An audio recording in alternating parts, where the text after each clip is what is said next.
Shalom, selamat pagi. Senang berjumpa dengan Bapak Ibu Saudara di rumah pagi hari ini. Ada pertanyaan yang muncul, mengapa kitab Perjanjian Baru yang asli ditulis di dalam bahasa Yunani, bukan bahasa yang lain? Paling tidak ada dua jawaban atas pertanyaan tersebut. Yang pertama adalah sebagai fakta sejarah. Pada masa itu, Kekaisaran Romawi yang menguasai dunia dan termasuk bangsa Israel, tetapi yang menjadi bahasa kekaisaran ialah bahasa Yunani. Itu sebabnya Alkitab Perjanjian Baru ditulis di dalam bahasa Yunani. Yang kedua, menurut seorang penafsir berkata, karena kosakata bahasa Yunani lebih banyak dan beragam untuk menjelaskan sesuatu.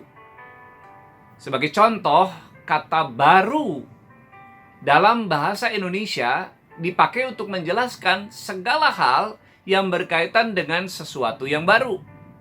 Tetapi tidak demikian dengan bahasa Yunani. Bahasa Yunani setidaknya memiliki dua kosakata yang menjelaskan kata baru. Yang pertama adalah kainos, yang menjelaskan kata baru dari sesuatu yang tidak ada menjadi ada dan tidak berkaitan dengan yang lama. Sedangkan yang kedua, neos, menjelaskan kata baru yang merupakan hasil pembaharuan dari yang lama. Nah, kata kainos biasanya digunakan untuk pernyataan pada saat Allah menciptakan alam semesta dan isinya dari yang tidak ada menjadi ada. Itu menggunakan kata kainos. Sedangkan neos digunakan pada saat manusia menciptakan mobil, atau motor, atau kursi, yang merupakan ciptaan dari bahan-bahan yang sudah ada sebelumnya. Inilah perbedaan antara kainos dengan neos. Ketika Yesus berkata, cawan ini adalah perjanjian baru, di dalam Lukas 22 ayat yang ke-20, maka Yesus sedang menjelaskan, memberikan atau mengatakan sesuatu yang baru dan berbeda dari yang lama, dari perjanjian yang lama. Sebuah perjanjian baru bukan dari hukum Taurat, melainkan perjanjian oleh karena anugerah Allah melalui kematian Tuhan Yesus di atas kayu salib, sehingga kita menerima hidup yang baru.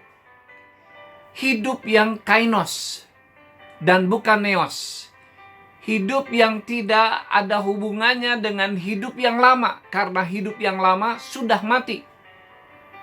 Pesan Tuhan Yesus ini bagi kita semua yang mendengar dan menyaksikan program Word from Heaven ini menjelaskan bahwa darah Tuhan Yesus yang tercurah di atas kayu salib adalah perjanjian yang baru, yang dicurahkan, yang ditumpahkan bagi saudara dan saya, bagi seisi dunia.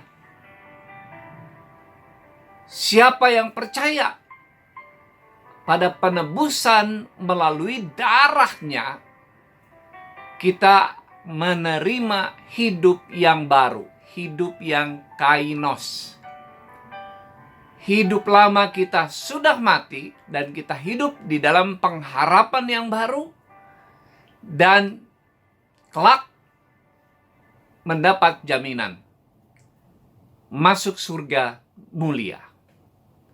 Hidup kainos ialah kehidupan yang tidak ada hubungannya dengan hidup yang lama, bahkan bertolak belakang. Kalau hidup yang lama kita suka berbohong, maka Setelah menerima hidup yang baru, kita akan berbicara jujur. Kalau dulu suka mencuri, maka tindakan itu akan ditinggalkan. Kalau dulu suka berzinah, menonton pornografi, maka sekarang berpikir jernih dan memikirkan kehendak Tuhan di dalam kehidupan kita. Maka hidup kita yang baru, hidup kainos itu merupakan hidup di dalam terang firman Allah dan tidak terikat dengan kehidupan dosa lagi. Pertobatan atau lahir baru bukanlah suatu pertobatan apabila belum terjadi perubahan dalam hidup. Selamat menerima kainos, hidup yang baru di dalam Tuhan dan menghidupinya. Tuhan memberkati. Mari kita berdoa. Terima kasih Tuhan, darah Yesus telah menebus dosa dan kesalahan kami dan menyucikan hidup kami, sehingga hidup kami baru sama sekali. Biarlah kami boleh menghidupi hidup yang baru itu dengan kekuatan Roh Kudus. Di dalam nama Tuhan Yesus, amin. Sampai jumpa kembali.